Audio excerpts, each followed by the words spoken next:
মোবাইলে অত্যাধিক আসক্তির আরেক মারাত্মক কুফল প্রকাশ্যে। মায়ের জঠরে শিশুর স্নায়ুকোষের বিকাশ হয়। অন্তঃসত্ত্বার অতিরিক্ত মোবাইল ব্যবহার সেখানে আঘাত হানছে। হবু মায়ের অতিরিক্ত মোবাইলের নেশায় অটিজম ডিসঅর্ডারে আক্রান্ত হতে পারে শিশু।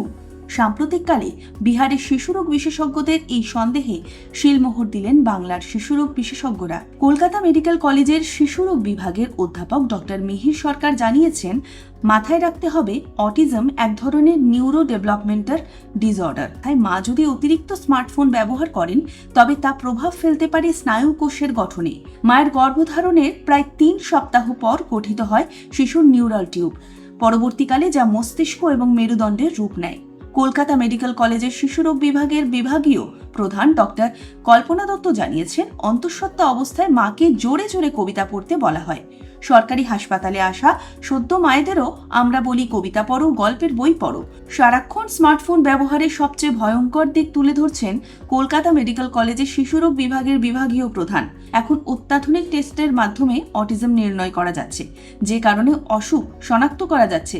তবে সেটাই অটিজম ডিসঅর্ডারের বৃদ্ধি পাওয়ার আসল কারণ নয়। জঠরে শিশু থাকা অবস্থায় মা যদি গল্প করেন, গান শোনেন, ভালো বই পড়েন, সেক্ষেত্রে শিশুরও নিউরন বা স্নায়ুকোষের গঠন ঠিকঠাক হয়।